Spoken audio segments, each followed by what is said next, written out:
Yakuza Kiwami 2, a game released on the PS4 at the end of 1941 in Japan and then everywhere else in 1942. It was critically acclaimed for its combat, story, characters, and graphics thanks to the new dragon engine that RGG created. It was all sunshine and rainbows until some dickhead in Darwin was like, "Why is the game so green?" 5 minutes later.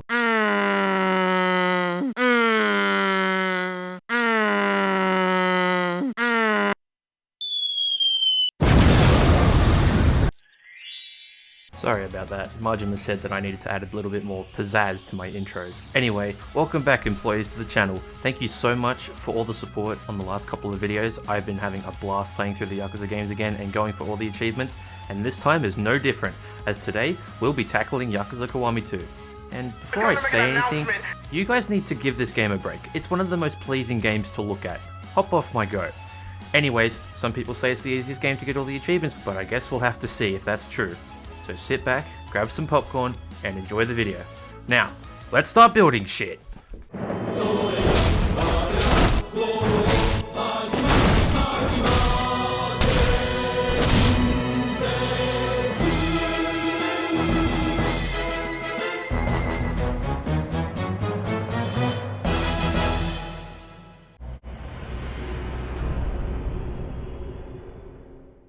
Alright, Legend difficulty. As with most other Yakuza games, Legend difficulty is supposed to be harder than the other difficulties. But Kiwami 2 was so incredibly easy thanks to one special item. An item that you can get at any time during the game. An item that you can have up to 10 of. An item that buffs the shit out of Kiryu. Turns him from a small minivan to a goddamn semi-trailer truck. What's that item, you may be asking? Well, it's soda. Specifically, muscle soda. Drinking muscle soda buffs the crap out of Kiryu's attack power and knockback potential. Just look at this. This is Joe Amon. He's a pretty tough opponent. He has 6 grey health bars before you get to the blue health bar. Here's what a regular, no muscle soda and no equipment heat action damage looks like. Okay, so the plan is to do the sword heat action without any muscle soda, without any equipment. So I did the 1, 2, 3, 4, 5. Okay, yeah. So I did about one health bar. Maybe a quarter of damage. Now here's that same heat action with muscle soda. Alright, same deal. No armor, no gear. This time, chuck on a muscle soda. Talk to Joe, skip. Okay. And we get the sword out. Heat action. I think that was about 3 health bars. There's 1 gone. 2 gone. And then we get the blue. Yeah, okay, so that was about 3 health bars. Just kill him now. I nearly killed him.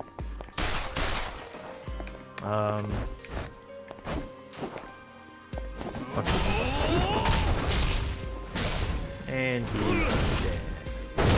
Bye-bye. Yeah, you can see quite the difference in its damage. It's hard to tell, but with no muscle soda, the heat action did 1 bar of health, while with muscle soda, the heat action did 3 bars of health. Now you might be wondering, Tybell, if muscle soda makes the game so incredibly easy, there's no way you died while playing through the Legend difficulty, right? Wrong! This is Shangri-La, where Daigo was being held captive at this point in time. The start of the raid was easy.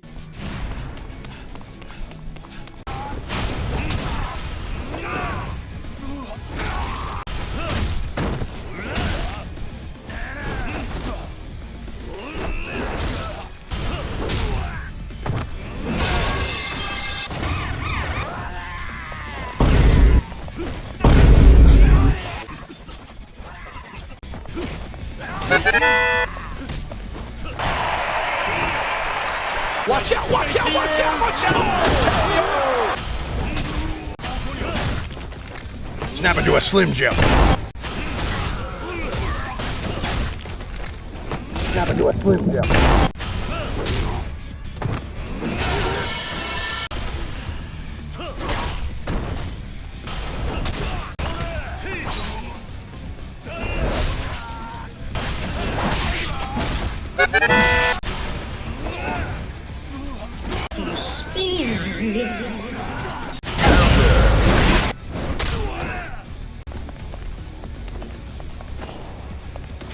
see that guy at the end of the corridor? He's got a submachine gun. Now what you're supposed to do is grab that shield, block his shots, and hit him once. Did I do that? No, I ran straight towards him without even realizing he was there and got gunned down. After that, I did it the right way. Kinda. The rest of the game was really easy thanks to Muscle Soda. The pain in the ass Man in Black character, dead. Shindo, dead. Those two guys at Takamoto's clinic, dead. That's the power of Muscle Soda, baby. And of course, Dragon Engine shenanigans ensued.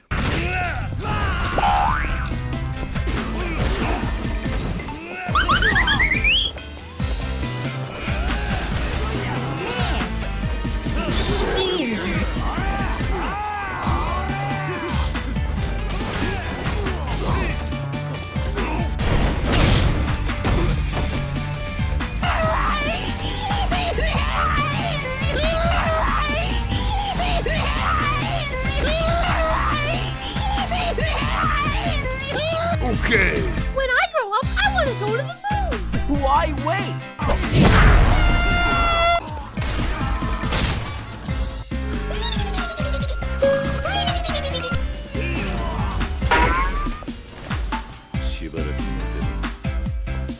This one more or less just annoyed me. His leg wasn't even connected to the sign.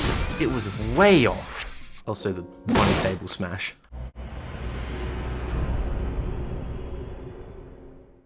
I'm going to skip sub-stories because there weren't really any important or standout ones besides the cabaret ones.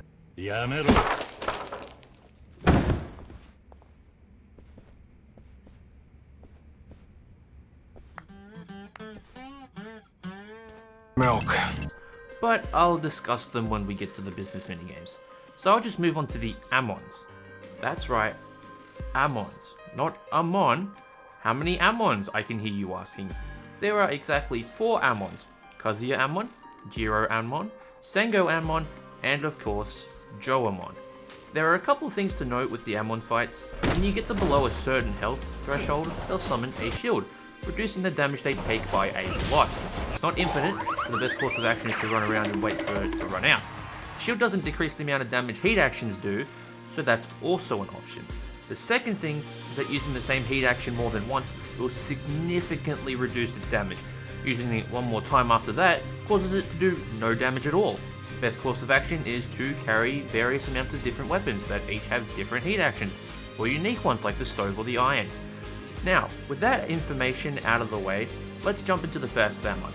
Kazuya Amon is the first Amon brother you fight. He wields 2 giant axes. That's it. Nothing else really special about him. Beat him on my first. Yeah, the game doesn't exactly help with difficulty considering you can have up to 10 of any healing item, including food, which also heals, so you need to put a restriction on yourself to actually make these fights hard. The next 2 Amons are way more scary than Kazuya, because they actually decided to go range instead of melee. Jiro Amon comes equipped with an Uzi and flash grenades, which, if you couldn't guess, stun Kiryu. I forgot to mention that sometimes his gunshots will either light you on fire or electrocute you. Now, you see this button below the blue orb? That button activates extreme heat mode. Now, what if I told you it was nearly impossible to beat the Amons without using extreme heat mode? In extreme heat mode, you cannot die while in it, but you take more damage, and taking damage reduces your heat bar, which decreases the amount of time you're in extreme heat mode for. Here's a clip of how fucking terrifying it is to fight Jiro Amon. Did you see it? One wrong move and your entire health and heat bar can go down just like that. If I hadn't been in extreme heat mode, I would have been decimated. I also beat Jiro on my first try.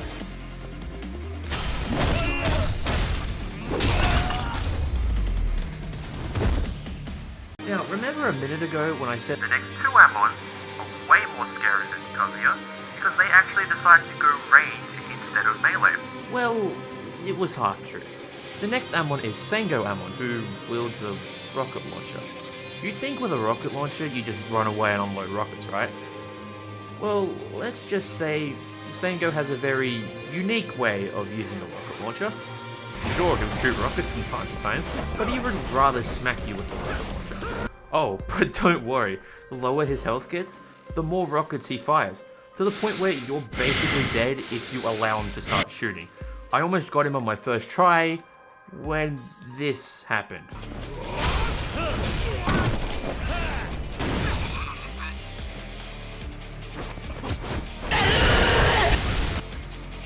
Unless you're the god of reaction timing, there is no way you can survive that. Beat him on my... Finally, we have Joamon, with a whopping 10 health bars. Joe has 4 different phases.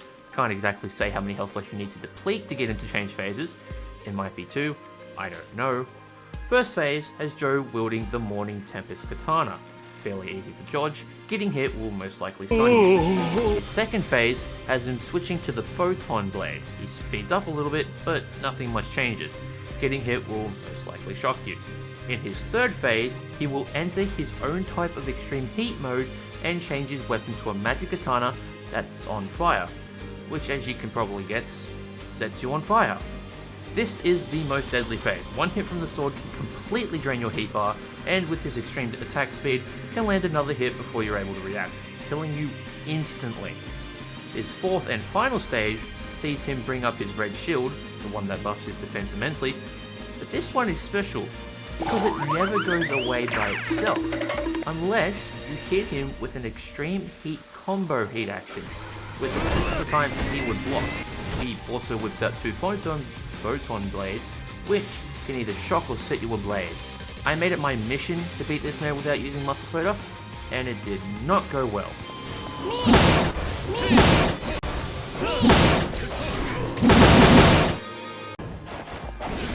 What? What the fuck? After many attempts, I caved in and used muscle soda.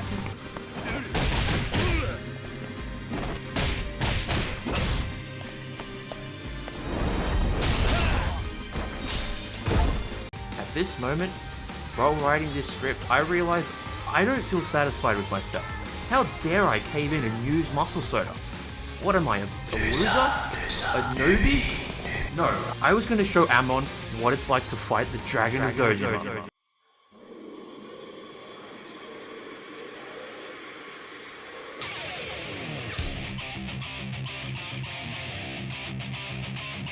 Duel 1.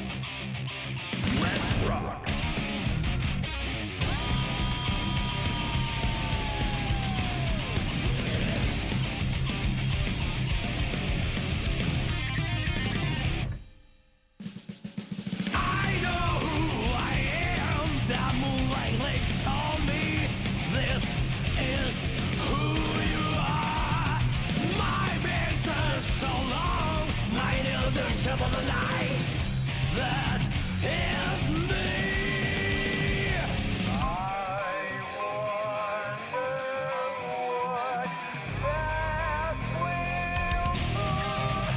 These bullshit blazing, still my heart is blazing.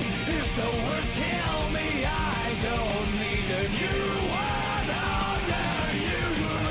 Soon you will know, we already know the smell of the game.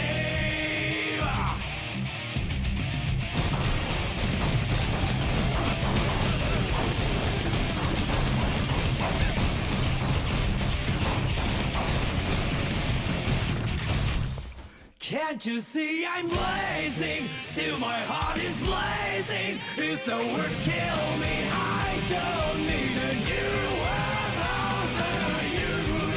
My tribe is my word. Your words will never let me disappear. That is bullshit blazing. Still my heart is blazing. If the words kill me, I don't need a new word under you. Soon you will know.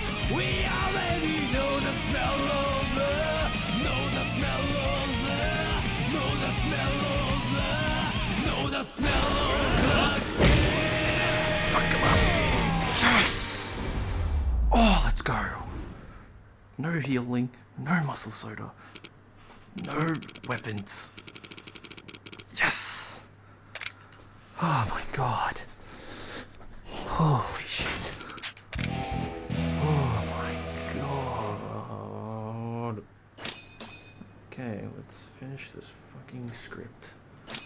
30 minutes later, and I beat Joe Mob without healing, without popping a muscle soda, and without any weapons. Now, I feel content.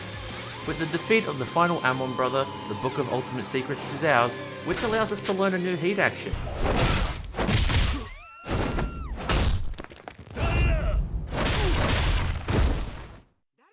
Oh yeah, I missed this one.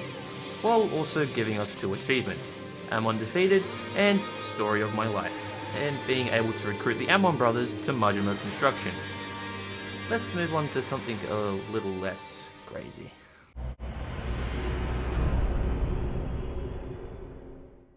Do you remember the Cabaret Club side business minigame from Yakuza 0? The one that Majima ran? Club Sunshine? Remember how unique of an experience that was? How it was vastly different from Kiryu's idle game side business? RGG thought, you know what? Kiryu never got to experience the grind that was Majima's Cabaret business. Fuck it. Copy and paste everything and put it into the Dragon Engine. The gameplay loop is the same, the hand gestures are the same. The only thing that's been changed is that you have to pay to scout for new hostesses instead of finding them on the streets and giving them something expensive. And the only thing that's been added is that some hostesses have these things called potentials, which are basically just perks. To their credit, there aren't just good ones, but there are also bad ones. Do they really need to port over the Cabaret Club minigame to the Dragon Engine? At least Majima got some cool clothes. Smoke is sexy style! The only reason you would do the Cabaret Club is to get the achievements and to fight the Amon Brothers after doing the girls' sub-stories, which were the last ones I needed, which is exactly what I did. Talking to the hostesses involved holding down the skip button and looking up a guide for the right answers. Hey, Editor Tybell here. Past Tybell was about to make some silly mistake, so I'm here to clear it up. In the past recording, I was about to say that there are 8 hostesses, 3 dates each, totaling to 24 dates in total. In actuality, there's 7 hostesses, 6 of which can go on dates, with Yuki being the final hostess sub-story. I don't know where the hell I got 8 hostesses from. I guess I suck at counting. My bad. I'm just going to briefly explain each girl's sub-stories. Koyuki's involves a panty thief, so I drowned the guy and kept the panties. Kana's worried about an old colleague of hers and thinks they've gotten involved with a lousy club. The brothers call their boyfriend and I gave them space for reconstruction. Next is Aika. Her friend's mother is against her friend being a hostess and tries to convince her to let her keep going. It doesn't work. As the mother walks away, she bumps into male hosts who threaten her. I throw one of them into a wall and hit the other one up and stomp his face in. Shono's one isn't that interesting. She submits her manga into a contest, loses but is told she has a chance. She needs inspiration, so we go to Foreshine. Some sugar salt mix-up shenanigans happen. She gets inspiration and ends up winning.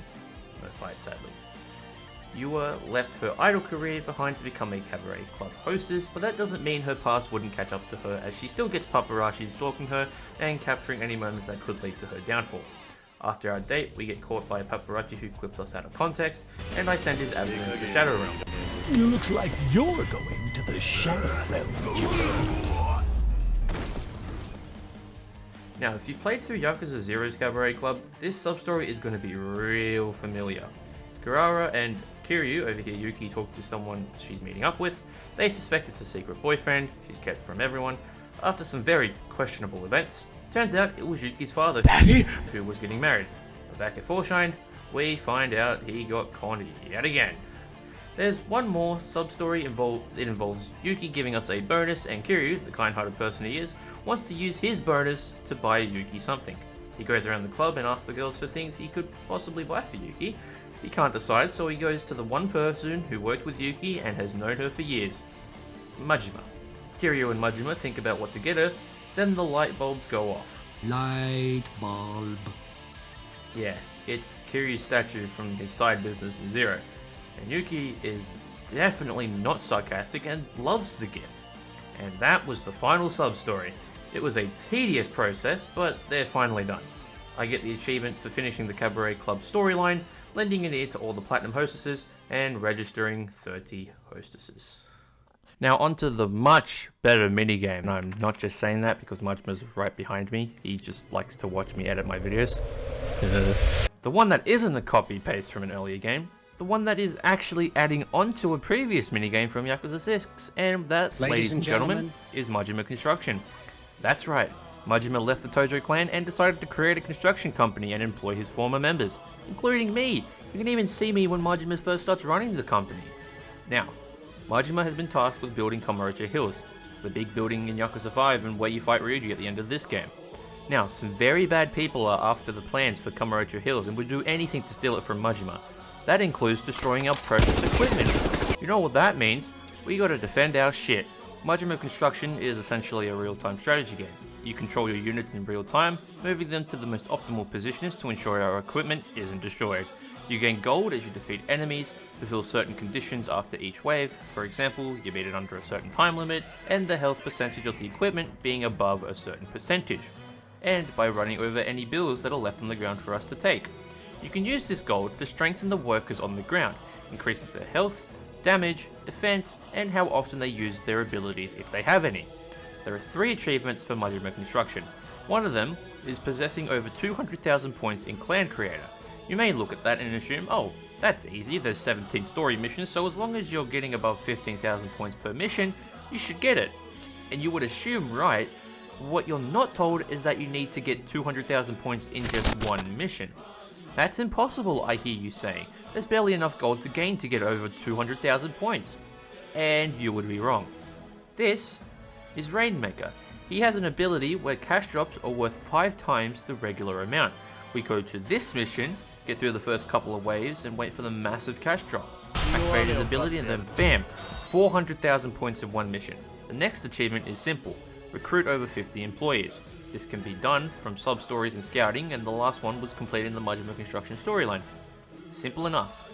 Overall, the Cabaret Club and Majima Construction were easy and fun side activities to do, with easy achievements to acquire on top of that.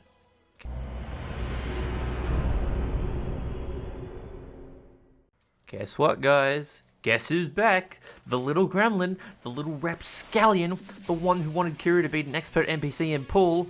This little shit isn't actually that bad this time, mainly because of the one thing that Kiwami 2 does right. No fucking pool in the Dragon Engine until Gaiden. Haruka's back with her requests, and this time they aren't a pain in the ass. Go to certain places and order specific food, go to stores and buy specific items like foods and jewelry. Then there's the minigame request. The only one to be semi-hard was the virtual on request. You have to beat at least 3 bosses on normal difficulty. Considering I have no idea what the fuck I was doing, it would have been a hard request if not for the unlimited retries as long as you have the money. Besides that, all the requests were easy as pie. Hey, I just want to hop in and say I hope you're enjoying the video so far. If you are, please feel free to drop a like and subscribe to the channel. Did you do it? I'm making sure you do it or I'm docking your pay. What am I saying? You don't get paid. Alright, back to the video.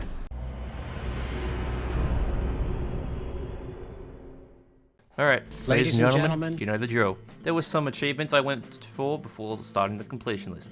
These are Coin Locker Conqueror, opened all coin lockers in Kamurocho and Sotenbori, A Taste for Japan, added all restaurants in both cities, half performance, half raw power, win all of the Coliseum tournaments, party like it's Yakuza ZI Mean 1988, possess over 10 million yen. For the children, donate 1 million yen to Sunflower Orphanage through the ATM. What a player, play all minigames, opening up a can, drink every type of drink from the vending machine, champion of the city, defeat all street bosses. They spawn when you defeat 5 groups of either delinquents, thugs, and Yakuza in both cities. In total, you need to beat around 90 groups of enemies to encounter all the street bosses. And the most tedious one, Heat Action Master. The last heat action I was missing was connected to the batting minigame. You acquire points from doing the courses or from doing the home run competition. You need 3,000 points to buy both the Secret Book of Batting and the Essence of Batting Primer. People online suggest that you grind the home run competition, where it's an endless round and the points go higher and higher the longer you go for, but it takes a really long time for the points to mean anything. The points only start meaning something when you've gone through 10 rounds. I decided to find another, less tedious way to grind for the points, and I found it. The Expert Bat. A bat that gives you a 1.5 times multiplier in return for making the ball cursor much smaller. Using this for the home run competition is a no-go, as the ball throws are random. You know what's not random though? The challenges. Specifically, the first Expert Challenge. The first ball is always a 2-seamer, and the last ball is always a sinker. Every time you beat the challenge, you get 150 points from the Expert Bat's 1.5 times multiplier. Which means you would only need to do the Expert Challenge around 20 times, and once you get familiar with the throws, it becomes a piece of cake with the occasional mess-ups.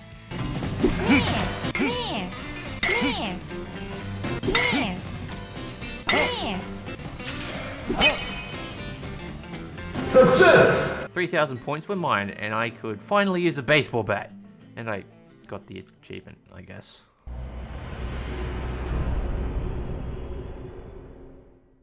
Alright, we're back to the completion list. This time, the completion list isn't as annoying or tedious as Zero's or Kiwami. As usual, I'll be going through each category. Adventure, battle, skipping sub-stories, cabaret, Majima construction, and last but not least, the minigames.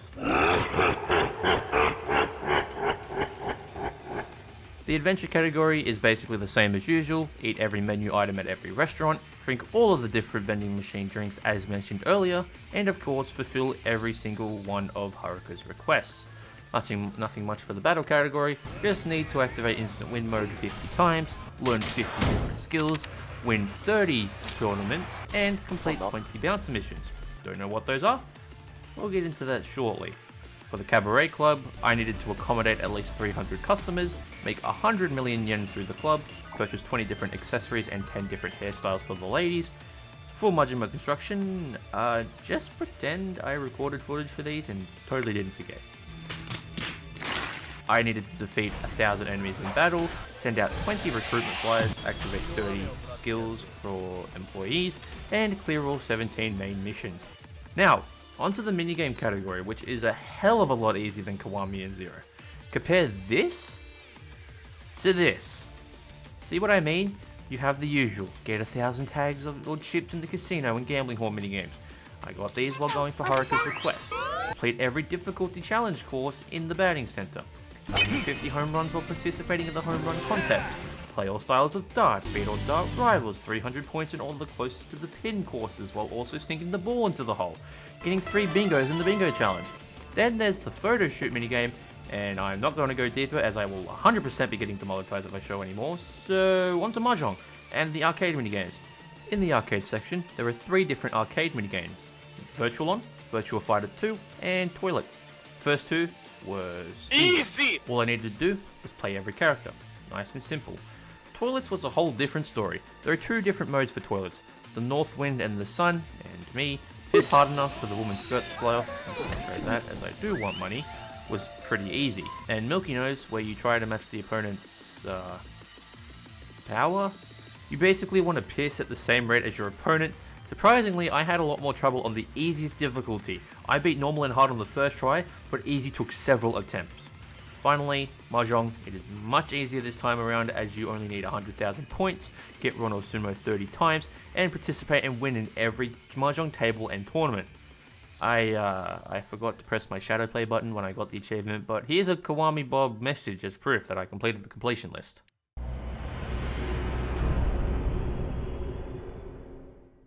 It's never that easy, is it? The completion list can never be the last achievement I need before getting the blue ribbon.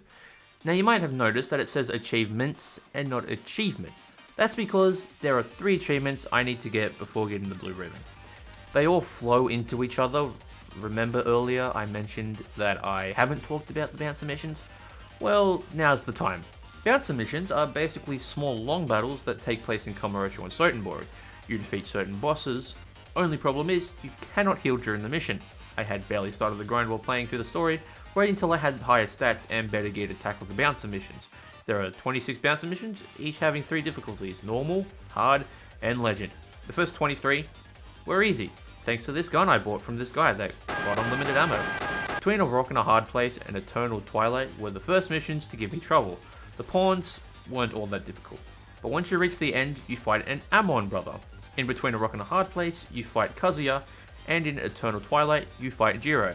No difference between fighting them in and outside of bouncer missions. The real challenge comes with Pandemonium. They seem easy at first, fighting off 100 low health scrubs with pistol and shotgun goons sprinkled in.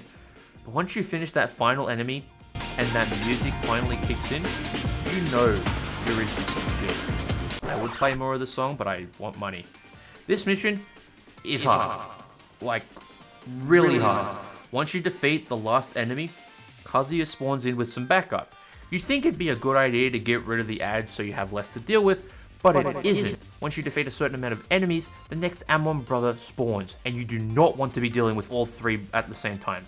My equipment was mainly the War God's Talisman, Dragon God Amulet, and the Dragon's Binding, and once my health got low, I'd swap one of them for the Payback Ring for that massive damage boost.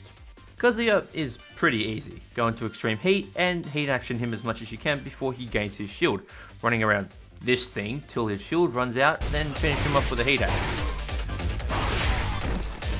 Jiro will spawn once you defeated enough enemies. Once Jiro spawns, I swap the Binding, Amulet, and Talisman for the Translucent Body Armor, which just gives increased bullet defense, Sacred Body Armor, which automatically makes you guard bullets, and the Heavenly Beast Bracelet, which negates any additional effects from weapons. Mainly because Jiro is the worst brother out of the three. With his cross-map snipes, his elemental bullets, and just the sheer amount of damage he deals, it's almost impossible without the right equipment. Jiro was my roadblock. One wrong move and it's straight back to crushing 100 skulls. No! My main strategy was to shoot him. Using the gun heat action would do no damage, but it would leave him on the floor for a few seconds so I get a few shots in. While his shield was up, I would thin the horde of ads chasing me. Once my health was flashing red, I swapped the Translucent Armor for the Payback Ring, boosting my damage heavily and finishing Jiro off with the sword heat action. Once Jiro was gone, I put the Talisman and Amulet back on. After playing cat and mouse with the enemies for a bit, Sango Amon, the final Amon, would spawn. Funnily enough, once Sango spawns, the ads stop spawning, so I slowly took out the ads until it was just Kiryu versus Sango. And here's how it went.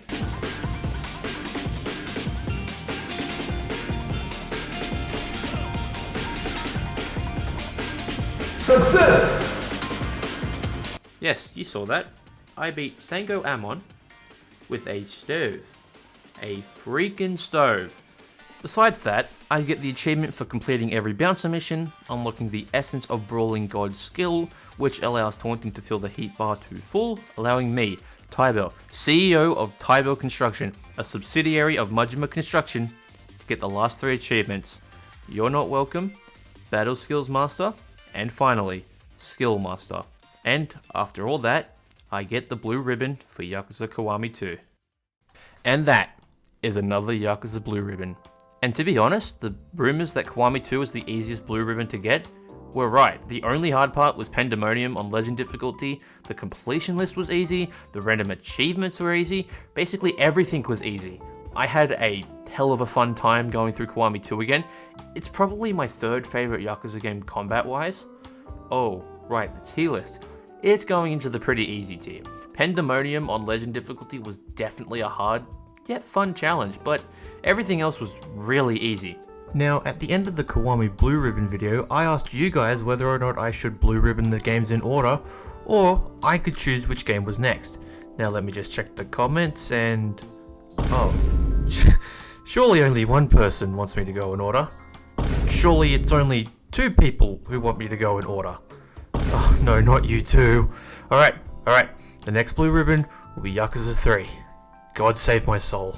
With all that out of the way, thank you so much for watching. Do all the fancy YouTube stuff and, hey, become a sponsor for the company where you'll get behind the scenes of videos and a shout out in the description and outro. Thanks again, and I will see you next time. 主役になりたいのよ恋のディスコピ道化師じゃ悲しいのよ脇役怒って